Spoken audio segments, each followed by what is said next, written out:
Hello everyone, my name is Gilat.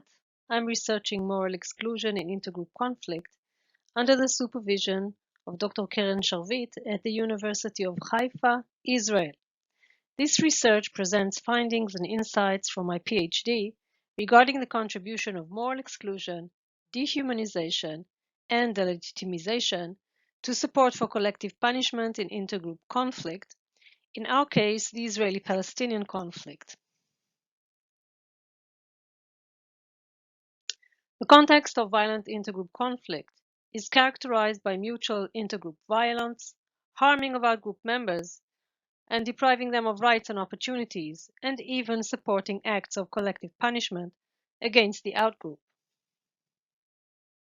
Scholars have explained these recurring patterns of intergroup aggression by referring to psychological mechanisms of dehumanization, delegitimization, and moral exclusion.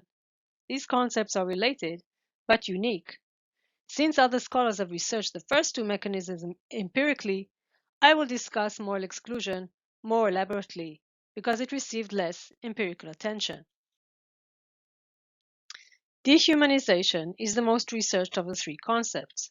Many forms of dehumanization categorically deny the dehumanized persons or groups definitions as fully human, some portraying the dehumanized as animalistic or mechanistic beings. Delegitimization is a characterization of groups perceived as acting contrary to acceptable norms and values.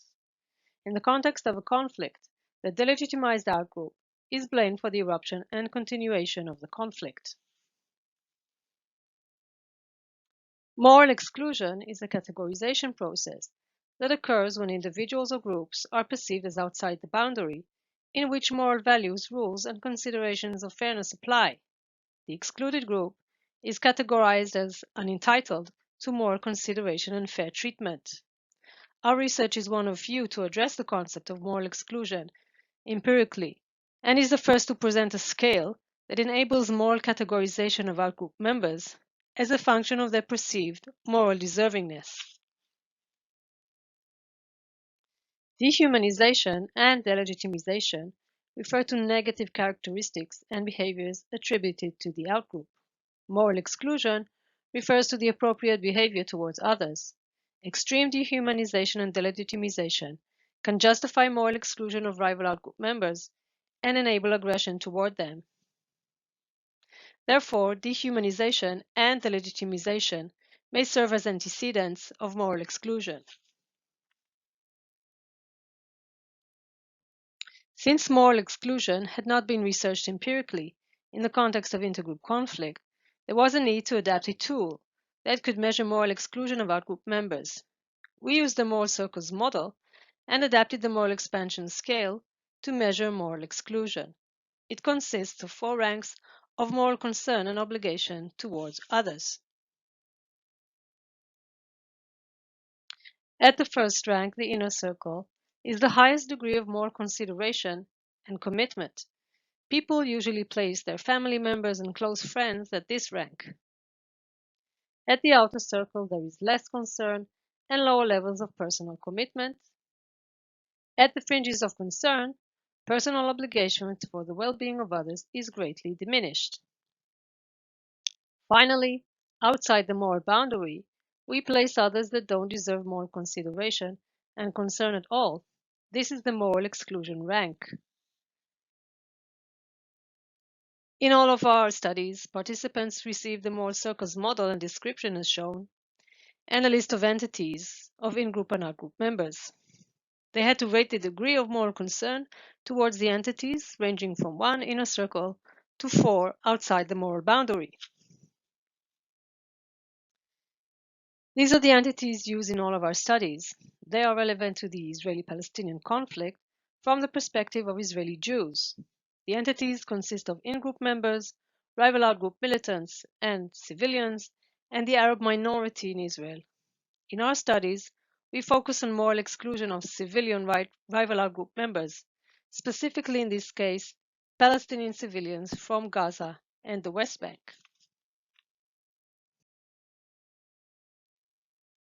In this presentation, we will be looking at the unique contribution of moral exclusion, dehumanization, and delegitimization to predicting support for collective punishment, cross-sectionally and longitudinally.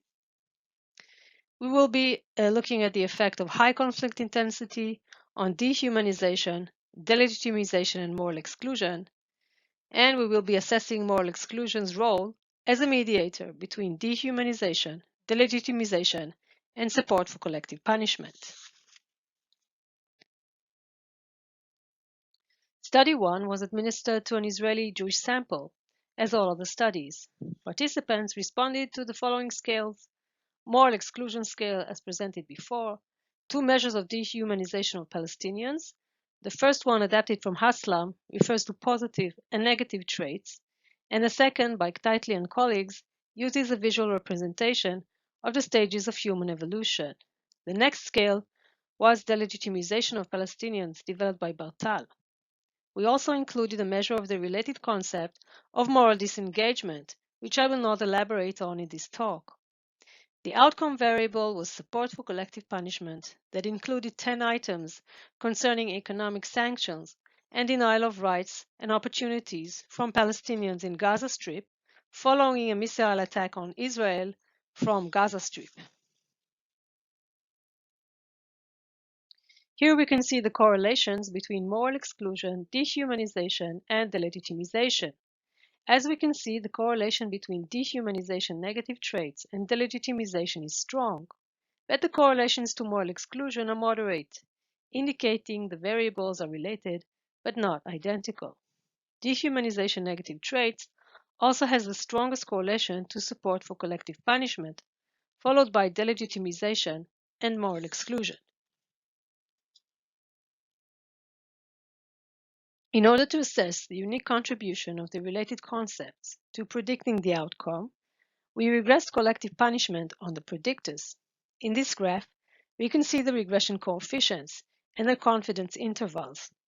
As we can see, dehumanization negative traits, delegitimization, and moral exclusion all had a unique contribution to predicting support for collective punishment, and the effect sizes were comparable. Dehumanization positive traits and blatant dehumanization did not have a significant effect to predicting support for collective punishment. Together, these variables explain 49.6% of the total variance in support for collective punishment. In Study 2, we aim to replicate the results of the first study on a larger sample and examine the longitudinal relationships between the variables. A nationally representative sample of Israeli Jews was recruited by a survey company in March 21, following a long period of relative calm in the Israeli-Palestinian conflict. While analyzing data from this sample, extremely violent events erupted 2 months later, in May 21. We resampled the same participants with the same questionnaires while events were still evolving for 2 reasons. 1, in order to assess the effect of intense conflict on the research variables, and 2, a two-wave model would enable to assess the longitudinal strength of the moral exclusion model of antecedents and outcomes. The round of extreme violence in May began with clashes between Palestinians and Israeli police at the Al-Aqsa Mosque in Jerusalem, a holy place of worship for Muslims during the month of Ramadan. Hamas initiated intense rocket fire from Gaza towards Israeli population centers, including Jerusalem and Tel Aviv. In response, Israeli Air Force performed heavy airstrikes on Gaza, claiming to target only militant compounds, but civilians were also killed. Palestinian citizens of Israel expressed fury at the killings in Gaza and the violence at Al-Aqsa, and many violent riots took place on the streets of Israeli mixed cities of Jews and Arabs. The violence continued for 11 days until a ceasefire was reached. Participants completed measures of delegitimization, dehumanization, moral exclusion, and support for collective punishment identical to Study 1, as well as a few other measures shown here that were part of a larger research model that I will not elaborate on in this talk. To test the idea that delegitimization and dehumanization are antecedents of moral exclusion, We tested a mediation model in which delegitimization, dehumanization, and other measures predict moral exclusion, which in turn predicts support for collective punishment. When comparing the two waves, we can see that there was a significant increase in dehumanization, delegitimization, and support for collective punishment during high-intensity conflict in Wave 2. The change in moral exclusion of Palestinian civilians was only marginally significant. Possibly, the measure of moral exclusion of civilians is less sensitive to the conflict context than other variables. To test the unique contribution of dehumanization, delegitimization, and moral exclusion to predicting support for collective punishment longitudinally, as well as the mediating role of moral exclusion, we tested a complex model in which predictors assessed at Wave 1 predicted moral exclusion, which in turn predicted support for collective punishment at Wave 2. Because the model is very complex, I'm only presenting the parts relevant to this talk.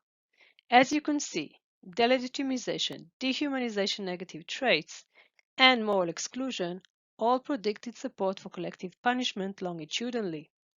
In addition, moral exclusion partially mediated the effects of delegitimization and dehumanization negative traits. However, in this model, moral exclusion and the other predictors were all assessed at the same time. Therefore, we can't make strong claims about chronological order of antecedents and outcomes. Therefore, we tested a second model. The second model was identical to the previous model, except the measure of moral exclusion was from the second wave. As you can see, the key predictors of delegitimization, dehumanization, and moral exclusion had significant effects on support for collective punishment.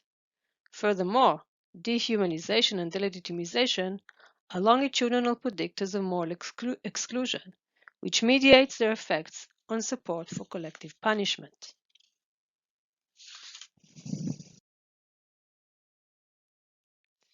In conclusion, our studies show that moral exclusion, dehumanization, and delegitimization predict support for collective punishment cross-sectionally and longitudinally at different degrees of conflict intensity. Moral exclusion mediates the relation between dehumanization and delegitimization to support for collective punishment over time. This suggests that dehumanization and delegitimization, which refer to characterization of the target group, activate the mechanism of moral exclusion that enables categorizing outgroups as unentitled to moral consideration and fair treatment. Together, these mechanisms contribute to aggression and mistreatment of civilian outgroup members, including support for indiscriminate aggression towards outgroup members as a whole. Thank you very much. My name is Magdalena Formanowicz, and I would like to present our research on success as a factor decreasing dehumanization. Let me start with a very brief primer on dehumanization, and then talk why we think agency is an important factor in decreasing dehumanization. I would like then to introduce our studies, investigating how we can raise perceived agency of groups by portraying them as successful. Dehumanization refers to the denial of human qualities to individuals or groups. Why people engage in dehumanization? Let me give you an example. In an episode of a science fiction series Black Mirror, soldiers were equipped with an electronic chip which distorted their perception of an enemy into zombie-like monsters. This enabled them to fight the enemy without any regrets. Yet when one soldier experienced disturbances in functioning of a device, he saw that zombie-like creatures were in fact harmless civilians. This awareness significantly impeded his ability to hurt the enemy, as well as his ability to sleep without combat trauma. So seeing others as not entirely human can limit the moral restraints of inflicting harm. The sedative function of dehumanization has also been observed outside of military context, for example, with medical staff dehumanizing patients to ease their own stress associated with observing human suffering. In a similar vein, not seeing people in homelessness crisis as fully human can likely help us come to terms with seeing such suffering way too often. While dehumanization can be functional, for the dehumanizers, those who are dehumanized suffer terrible consequences. Dehumanization is, for example, often preceding or accompanying genocide. In psychological studies, dehumanization led to increase in prejudice and discrimination, aggression, or support for violence, as well as decrease in the declared help and support. So studying factors that increase humanist perception of groups could have serious consequences for the intergroup relations, first because of the potential to increase moral concern and decrease willingness to harm others, and second, as it could result in a diminished experience of discrimination for the dehumanized groups. Dehumanization has been predominantly studied across groups by comparing attribution of human-like qualities to some groups more than to others. This approach is important because it offers a glimpse into a societal intergroup dynamics and allows to identify groups that are most vulnerable to dehumanization. Such groups are, for example, people of low socioeconomic status, the homeless, immigrants, Black Americans, victims of war, and women. Other groups include also victims of bullying or medical patients. Identifying many dehumanized groups facilitates determining a pattern of which qualities are common across dehumanized targets.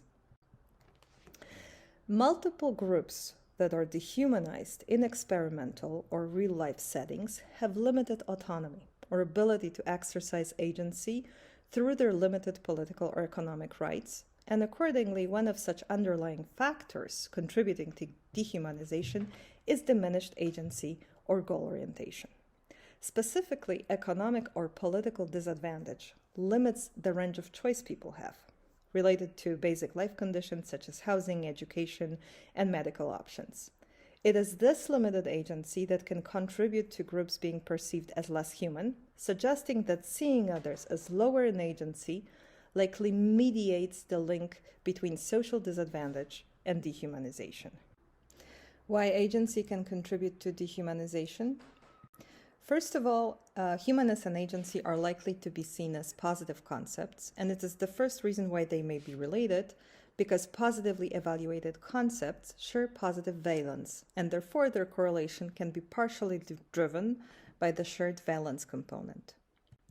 Second of all, agency is appreciated by individuals because how well they can approach their goals is of vital importance to that goal achievement.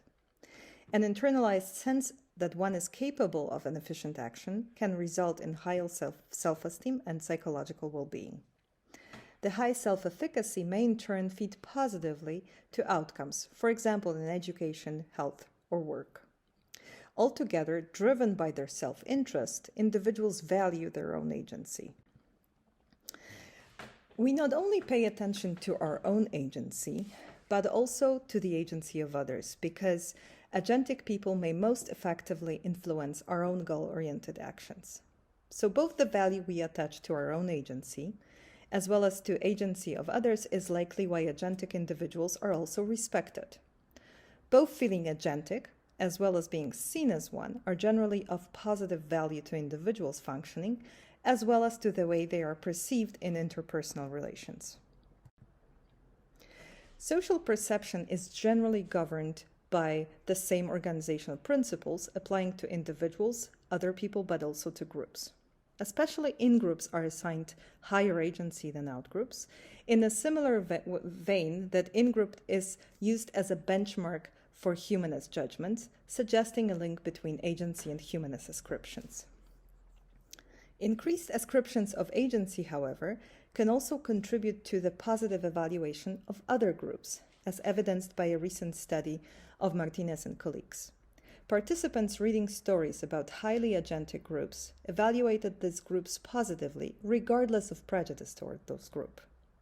suggesting that agency can be positively evaluated even in the context of ambivalent group relations. So to sum up, agency is important to human functioning. Agency and communion are two fundamental dimensions of human perceptions which likely contribute to humanist ascriptions. Groups that are dehumanized often have limited agency or capacity to act. And finally, agency can be seen as a foundation of human rights. Structural limitations of agency can be seen as a denial of human rights, which in their core allow people the right to autonomy and agency. So altogether, agency, as highly relevant to humans, can also contribute to humanist ascriptions. Accordingly, agency has been considered one of the key features contributing to humanists in theoretical models.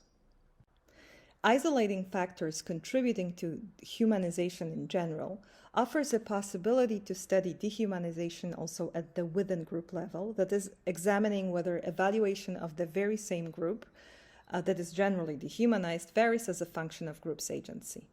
In this research, we examine whether portraying groups as achieving success or failures contribute to their agency evaluation and in turn to the ratings of humanists. While agency pertains to striving to achieve goals, the definition of success refers to the accomplishment of a goal. Therefore, success can be seen as a best example of agency when one manages to achieve what they aimed for. Failure, on the contrary, is a negative polar of agency when one actually failed to achieve their goal. Both at the individual and the cultural level, success is linked to perceptions of agency, making it likely an efficient intervention of increasing perceived agency, which in turn may affect humanists. Success can be also seen as a plausible intervention because it is possible to increase agency rating through the manipulation of success, as has been shown by studies of Abele and colleagues. That perceptions of agency are malleable is important because for unprivileged groups, changing the relatively stable characteristics of hierarchical power relation is not easily achieved. A magnitude of dehumanized groups through lower agency and perceived agency is also experiencing lower actual success rates. Focusing on groups' successes rather than failures can be meaningful to those groups as it affects their actual situation, making success also an ecologically valid manipulation. In our studies, we refer to previous research that indicated that success can decrease dehumanization. However, it was studied in reference to non-human targets, with process being unknown, so perceived agency was not used as a mediator. And finally, it was studied in neutral contexts that can be relatively disengaging for participants. While dehumanization has been observed also in reference to neutral groups, also minimal groups, it is predominantly evident in reference to groups that are relevant to participants. Finally, dehumanization is evident especially in situations in which in-group status is destabilized.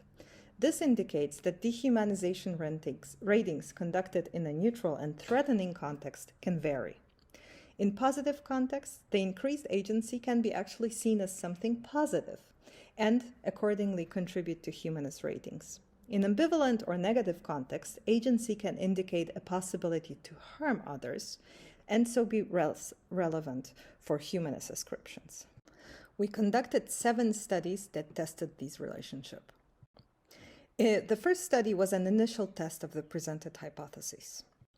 We presented participants with a short description of people in a village trying to get access to a water well. The description read, "In a village, families have conducted regular weekly protests for the right to use a spring that was theirs until external authorities claimed it. The new authorities in this area have constantly prevented them from entering the grounds that gained them access to the spring." Success was manipulated by adding to that story a sentence. "However, this week families were successful in their mission and were able to walk away with the fresh water for their homes." In a failure condition, participants read, "This week the families again returned home with no fresh water." In all of the studies, we measured agency and communion ascribed to their groups, threat, as well as humanness measured on a scale from 0 to 100%. as now I don't have time to discuss all of the results, I will only focus on the mediation analysis. So in study 1, success increased agency ratings, which in turn contribute to humanist ratings. Study 2 and 3 were replication of a study 1, so done in a positive context, with an additional manipulation. So in study 2, we used a manipulation identical to study 1, whereas in study 3, we described a group as a group of immigrants who want to build a community center, and they are trying to raise funds by crowdfunding. In a success condition, the group was actually successful in securing the funding, and the center will be built. Whereas in the failure condition, the funds were not gathered and the center will not be built. Additional manipulation was a manipulation of self-relevance introduced by proximity, so that these groups will move either to participants' neighborhood or to a neighborhood located 200 miles away. Again, in both of these studies, we observed a significant mediation from success to humanness through agency. These studies, however, were conducted in positive contexts. So in 3 additional studies, we used first an ambivalent context in which the intention of the group was not so easily determined. In the study 4, we used a description of immigrants who want to settle either in participants' neighborhood or in a neighborhood in a different country, and they are described as a group that made several attempts to cross the border. In a success condition, they were eventually successful, whereas in a failure condition, not successful. Again, the mediation was significant in the sense that success increased agency ratings, which in turn affected humanness. In study 5 and 6, we used a similar scenario, and the studies were conducted in the US and in the pre-Brexit Britain, where actually crossing a border could be potentially threatening. We used the very same manipulation of proximity, so of self-relevance, and then we told participants to watch a short film depicting the group's general behavior. In the success condition, what we can observe is that the dots are trying to cross the wall, and eventually they succeed. In the failure condition, the groups are trying to cross the border. However, their attempts are unsuccessful.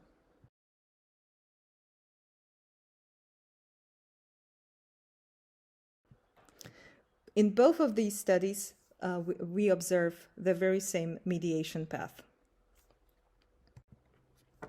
So both in positive and in ambivalent context, we observed that success increased agency, and in turn, agency affected humanness. In study 7, we manipulated context further. So we used manipulation of success via films. And additionally, we manipulated context by presenting a group as either willing to help another group not visible on the screen. We had a control condition. And finally, in the negative intention condition, a group was willing to harm another group not visible in the screen. The mediation was again successful. Across all of the studies, this mediation remained significant regardless of what control variables were included. So whether we included threat or manipulations or additional manipulations of self-relevance or intention. So in general, our studies can be an indication that presenting groups as achieving success can be an efficient intervention in decreasing their dehumanization. This is similar to findings by Martinez, who showed that regardless of how an immigrant group was evaluated in the US context, when they were seen as achieving, they were evaluated positively. However, there is a risk of success using an intervention. Unlike in the results of a coin toss, in life, success and failure as outcomes of a given action are not equally probable. Using success as an intervention can improve a group's image, but at the same time can contribute to sustaining the myth of meritocracy. However, still, these results can be seen as a call for increasing focus on human rights that is increasing people's agency across social divides. I would like to finish with a quote of Primo Levi, a Holocaust survivor, with Holocaust being an example of dehumanization of people deprived of agency. A country is considered the more civilized, the more the wisdom and efficiency of its laws hinder a weak man from becoming too weak and a powerful one too powerful. In other words, in countries where agency is more or less equal, there should be less dehumanization. The social interdependency of groups can be also seen in this picture. Thank you very much and hope to see you in Tenerife.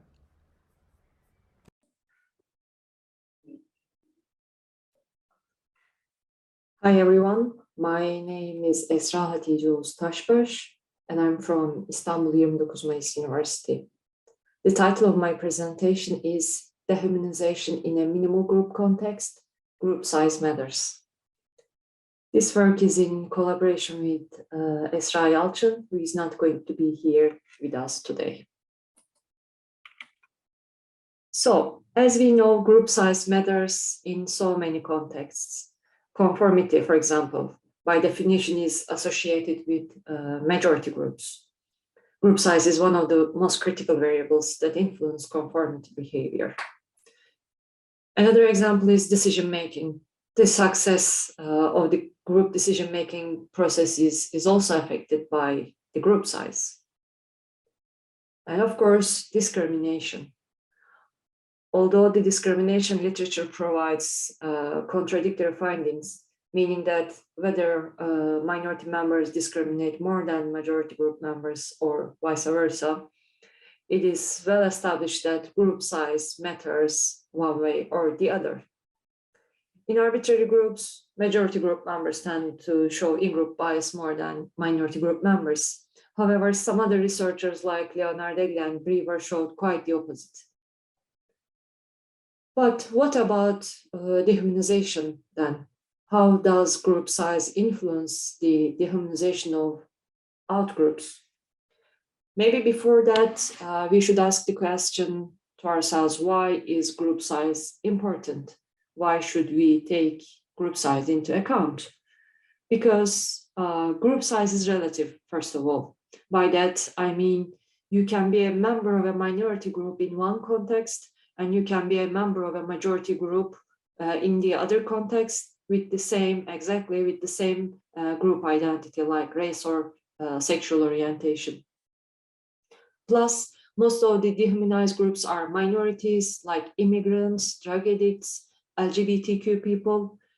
So we believe we need to take group size into account when we are talking about dehumanization.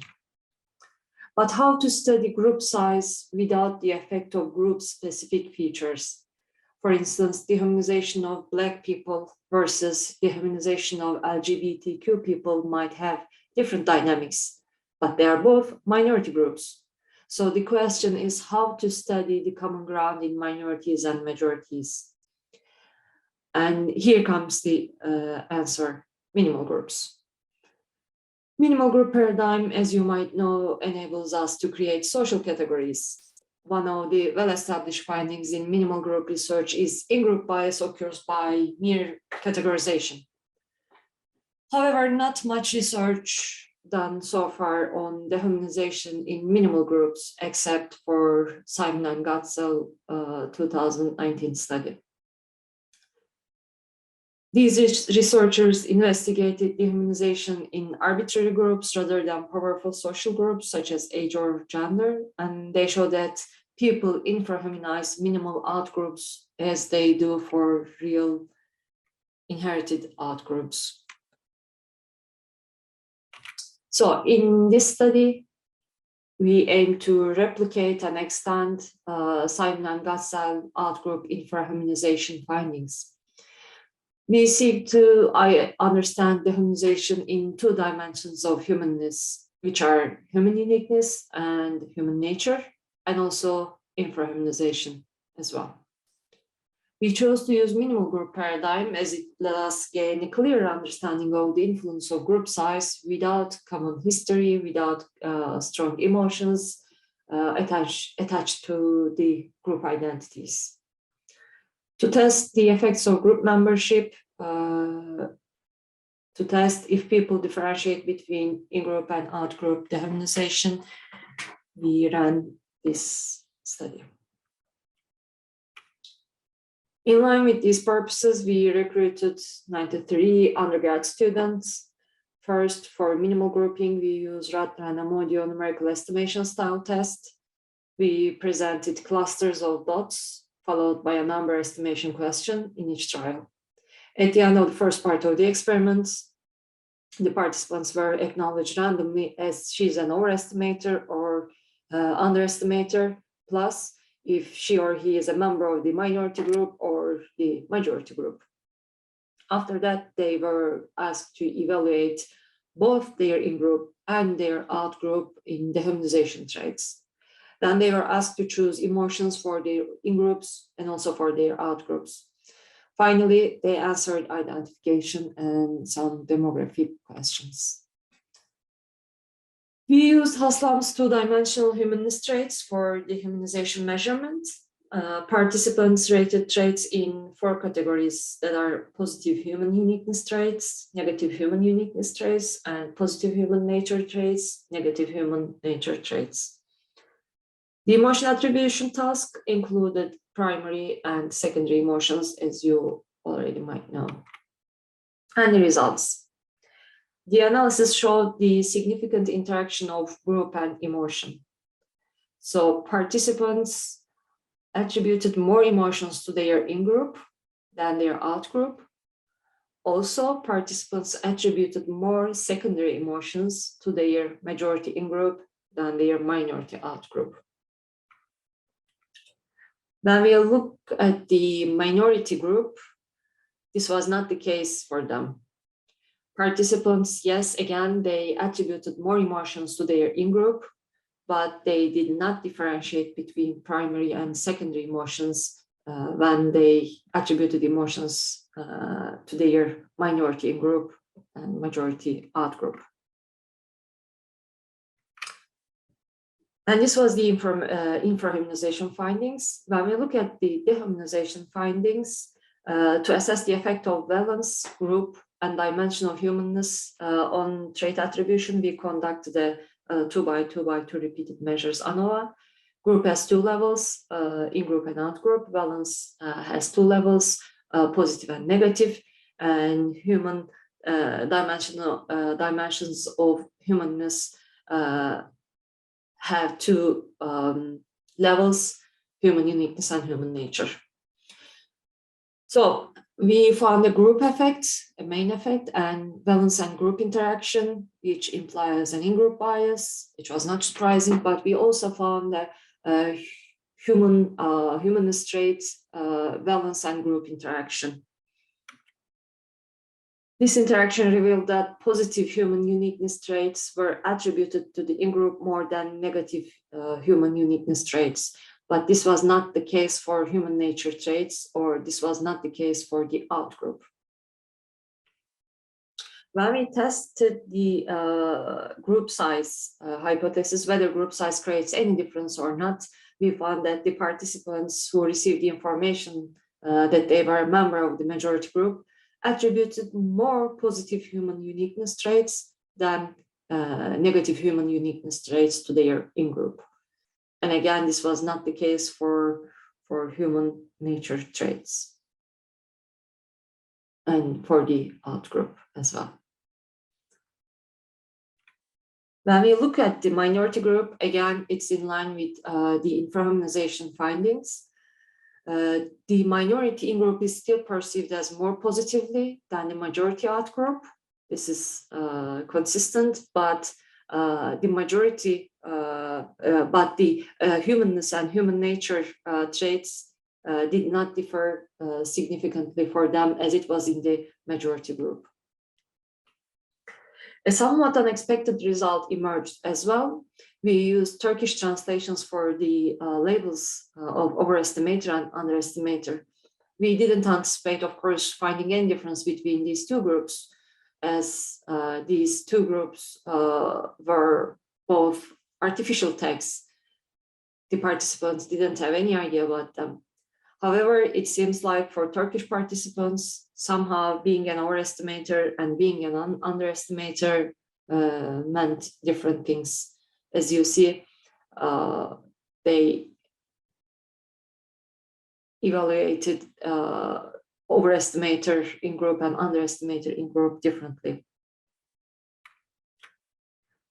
For exploratory purposes, we looked at the identification data, and minimal group identification is correlated with positive in-group human uniqueness traits and negative human nature out-group traits. Affect dimension of identity is also correlated with human uniqueness positive in-group traits and human uniqueness positive out-group traits and human nature negative in-group traits, and also out-group primary emotion attribution. We were specifically interested in affect dimension as the affective component of identity is crucial for in-group identification. So we wanted to check if it's correlated with the other measurements.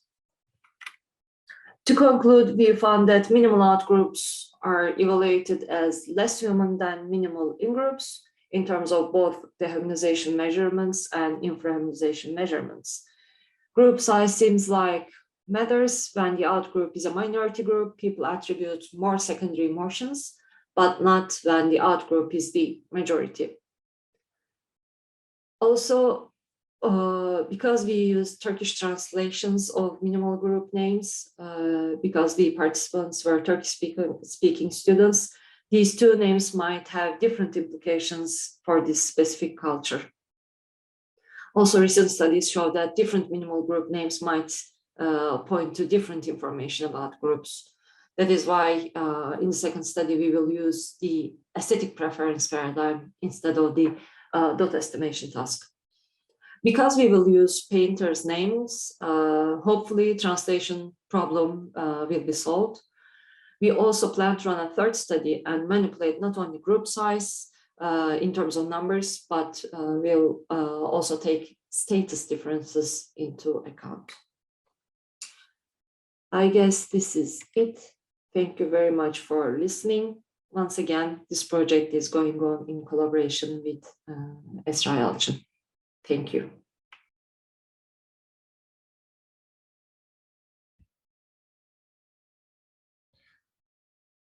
Welcome to my talk. My name is Mario Sainz. I'm a postdoctoral researcher at the Pontificia Universidad Católica de Chile. And in my presentation today, I'm going to introduce you to a few studies in which we analyze the role of 13 ideological variables on the perceived humanity gap between poor people and rich people. So first of all, I would like to start my presentation saying that we have so many evidence using explicit but also implicit methodologies and using different measures that captures dehumanization about how low socioeconomic status groups or poor people are considered as having lesser human uniqueness traits or being less evolved compared with high socioeconomic status groups or rich people. Of course, this has some negative consequence on the maintenance of socioeconomic inequality. So the more people humanize the rich and dehumanize the poor, the more internal attribution and the lesser external attributions about poverty and wealth people make. This basically implies that poor people are blamed for the poverty when they are dehumanized, and rich people are praised for their wealth when they are humanized. And of course, this also has some negative effect on the general attitude about the redistribution policies. So the more people dehumanize the poor and humanize the rich, the less willingness people have about redistributing income from the wealthiest to the poorest individual within a society.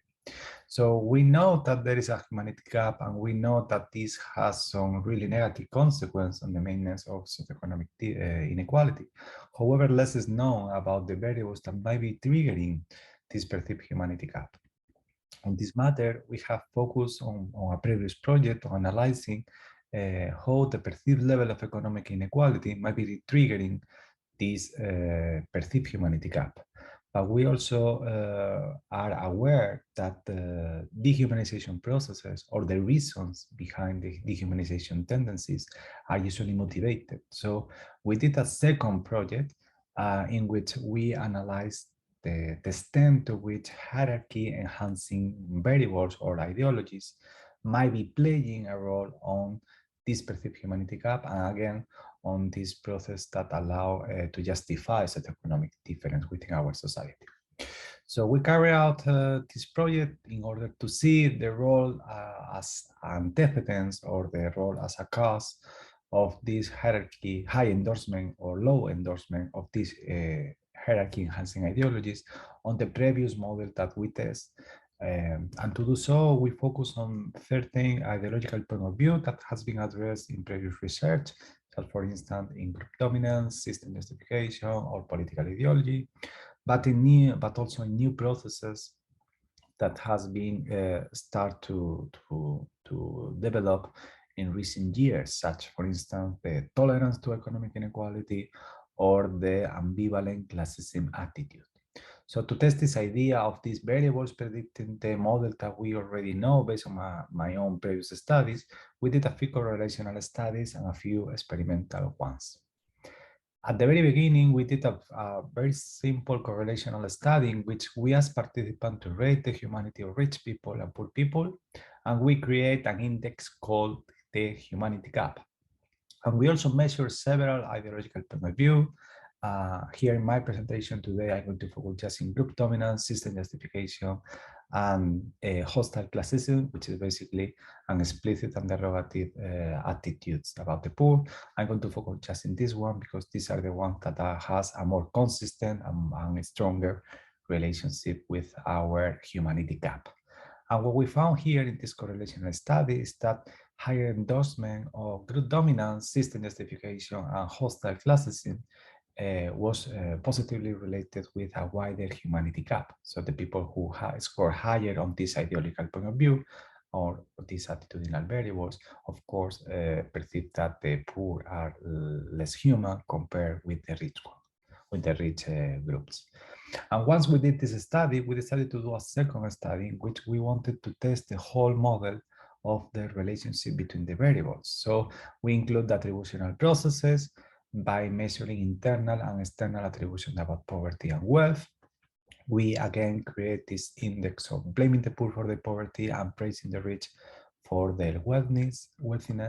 And we also include several ways of measuring the support for social policies, from more general redistribution policies to more specific social policies, such for example, the unemployment, housing benefit, and so on. And what we found here in this second study is the following. Here you can see an exploratory path analysis. We are still working on this model in order to improve the fit of the model.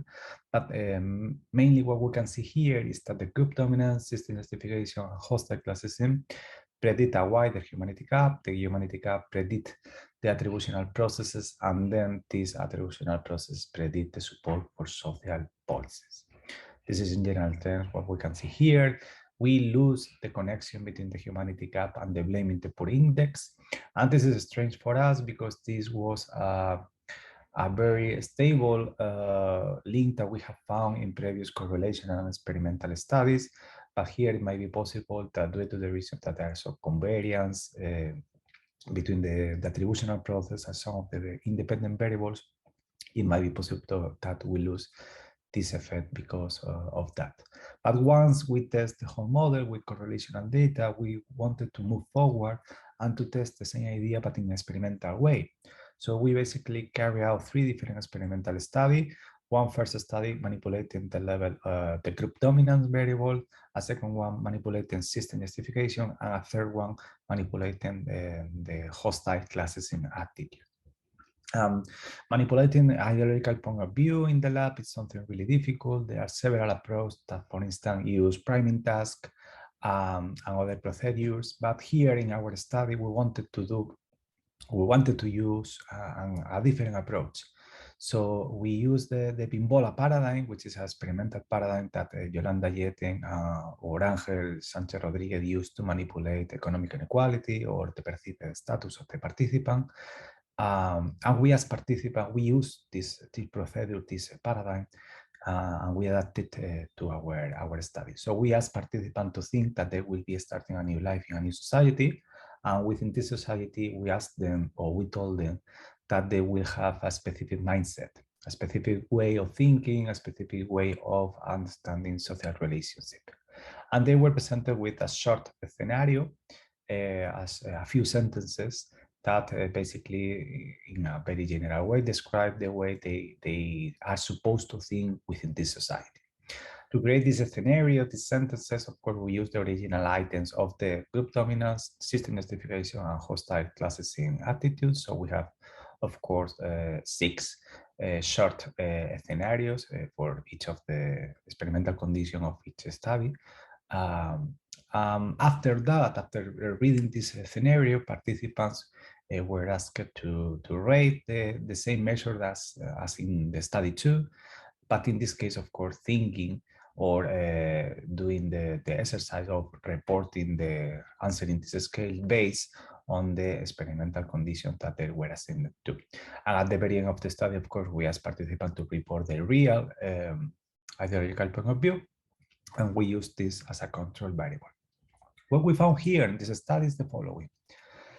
Well, what we found is that we test some sequential mediational analysis and in the 3 studies in which the link between the experimental manipulation and the dependent variables, so basically the support for social policies, measured in 3 different ways, was sequentially mediated by the humanity gap as the first mediator and the attributional process as the second mediator. So what we have here are 6 different sequential mediational analysis. So we test the whole model of relationship between the variables, in this case with the experimental manipulation. Here you can see the data of the study in which we manipulate group dominance. Here you can see the same pattern of results when we manipulate the system justification in the study 3B. And finally, we have very similar results here when we manipulate the hostile classism attitudes. So basically what we did here is to confirm the antecedent role that the ideological points of view might be playing in this sequential model that we tested before in our previous analysis. So in general, these are the results. We can conclude that these hierarchy-enhancing ideologies are important psychological processes that contribute to underline the complementary tendency to dehumanize low socioeconomic status groups and to humanize high socioeconomic status groups.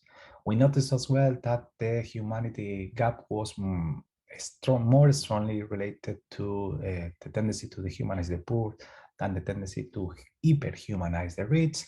So for these reasons, the variables that were more closely related to attitudes about the poor, such for instance the level of hostile classism, was a better predictor than the variables of the outcomes, than the variables that were more related to praising or admiring high socioeconomic status groups, such for instance the system justification beliefs. Of course, this project has a few limitations. One of them is that manipulating ideological point of view in the lab is almost impossible. Previous research has used priming task or has used also longitudinal data to test the order of the variables. Priming tasks are a very adequate way of manipulating this kind of variables, but in my specific context of the study, we decided to use a different approach because I'm not sure if the priming task will have a strong enough effect to modify attributional processes or the attitude about the social policies, because these variables are usually very stable over time. And also longitudinal analysis or collecting the longitudinal data could have been also an adequate alternative to test our idea. But of course, at this stage of my career, collecting this kind of data is very, very expensive for me, and we cannot afford it so far. In future studies, now that we have identified the humanity gap and we know that this has some negative consequences, and we know a little bit about the possible variables that might be causing or might be triggering this humanity gap, we would like to approach to governmental institutions to start to develop interventions or programs dedicated to humanize low socioeconomic status groups in order to provide them, in order to focus or to favor attitudes to redistribute income within our society.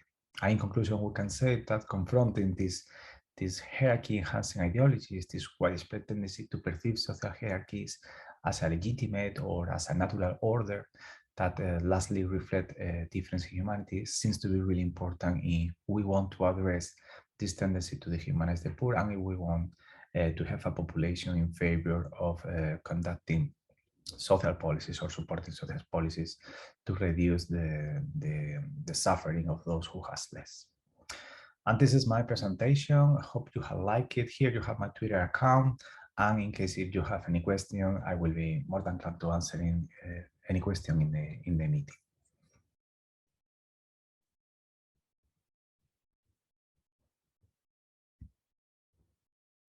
So hello everyone, and thank you for coming to my talk. So the title of my talk is When Excessive In-Group Love Boomerangs, and it's on national narcissism as a predictor of dehumanization of one's in-group. So briefly put, collective narcissism is a belief in one's in-group's greatness that is underappreciated by others. And I will be using the terms collective narcissism and national narcissism somewhat interchangeably. But national narcissism refers to collective narcissism measured in the national context, which is what we did in our studies. So collective narcissism entails an excessive emotional investment in an unrealistic belief about one's in-group greatness, but simultaneously, those who are high in collective narcissism seem to show little concern for their in-group members, and even more puzzling, collective narcissism is robustly related to objectification of one's in-group members. So why would this be the case? Why would collective narcissism relate to negative consequences for the in-group? First of all, collective narcissism seems to stem out of the frustration of individual needs rather than being a genuine motivation to benefit the in-group. So national narcissism is related to policy preferences for one's country that prioritize the country's image over the health and well-being of one's compatriots. For example, those who are high in collective narcissism support unsustainable exploitation of nature to spite rivals, oppose mandatory vaccinations, and preferred COVID-19 policies that were aimed at improving comparison with other countries at the expense of public health. So these relationships may be due to a great concern on how the in-group reflects on the self, and therefore the in-group may have become a tool for group-based eco-enhancement in which an impeccable image of the group serves individual needs. So why do we think there is a link between collective narcissism and in-group dehumanization? Well, first of all, denying in-group members full humanity may allow those who are high in collective narcissism to objectify and exploit those around them. This relates to recent research linking collective narcissism with social cynicism, which is a negative view on human nature. Having a cynical mindset may allow those who are high in collective narcissism to sort of dismiss the consequences of their actions, for example, by supporting dangerous but eco-enhancing policy proposals. So examples include those of refusing to vaccinate the nation to spite powerful drug companies, or exploit the environment to spite international institutions that are advocating for environmental protection. These positions are ultimately made to bolster one's own ego through an impeccable in-group image. But this is something that fellow in-group members will have to pay the price for. So to justify such a cynical and cold-hearted position, dehumanizing the victims, that is one's in-group members, may be necessary. So briefly put, we predicted that national narcissism would relate to in-group dehumanization, which is of our greatest focus, but we also predicted that it would relate to out-group dehumanization as well. And we got our data for study 1 from a nationally representative panel of Polish adults. And I present here our simplified regression model. So in this regression model, we included national narcissism as our predictor, but we also controlled for national identification and levels of social dominance or social dominance orientation. And we did indeed find that national narcissism did relate to in-group dehumanization and out-group dehumanization as well. And this is after controlling for identity and social dominance.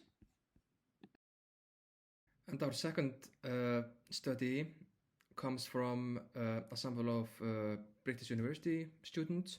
And we used the same measures, and again we found a link between national narcissism and in-group dehumanization, and also out-group dehumanization, again controlling for national identity and social dominance orientation.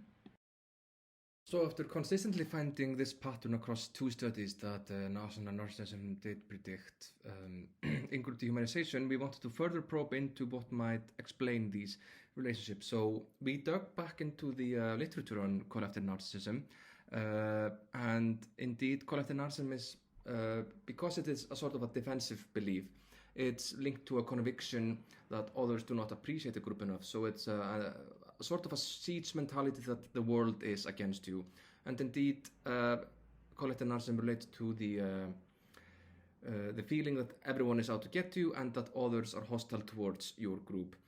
And that is why we wanted to consider meta-dehumanization, that is the feeling that other groups are dehumanizing the in-group as a mediator. And that's what we did in study 3 and 4. So we included meta-dehumanization as a mediator of this relationship. So for our third study, we recruited a nationally representative sample of Polish people, and we included the same predictors as before. So what you see here is a mediation model focusing on in-group dehumanization. Notice that the total and direct effects are both negative, so there is a negative relationship between national narcissism and in-group dehumanization. However, the indirect effect of national narcissism on in-group dehumanization via meta-dehumanization is positive and significant. And this applied to out-group dehumanization as well, and including social dominance orientation and national identification as a control. And in our fourth study, we replicated these results again. So notice that the total and direct effects of national narcissism on in-group dehumanization are not significant in that model, but the indirect effect of national narcissism on in-group dehumanization via meta-dehumanization remained significant. So across 4 studies, we consistently found either a significant direct or indirect effect of national narcissism on in-group dehumanization. And studies 3 and 4 suggest that this relationship may be driven by meta-dehumanization, that is the conviction that others dehumanize your own in-group.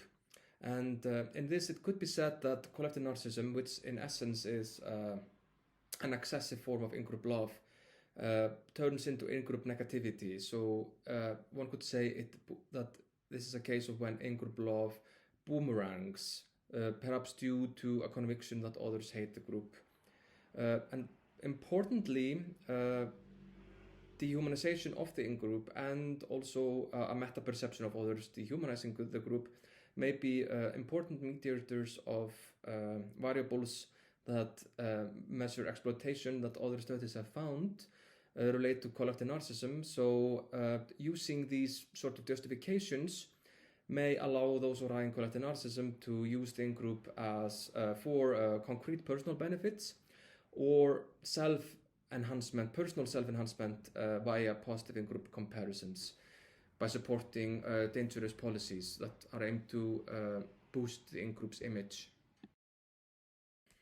So as for our limitations of future research, our studies were cross-sectional, so they cannot be used to infer causality. Future experimental studies may aim to manipulate meta-dehumanization to examine how it affects the relationship between collective narcissism and in-group dehumanization, so to provide experimental evidence. And also, future studies should also try to include dehumanization of the in-group as a mediator of collective narcissism and support for dangerous policies or exploitative attitudes towards in-group members. So to conclude, our line of studies adds to the growing literature suggesting that collective narcissism relates to harmful outcomes for the in-group.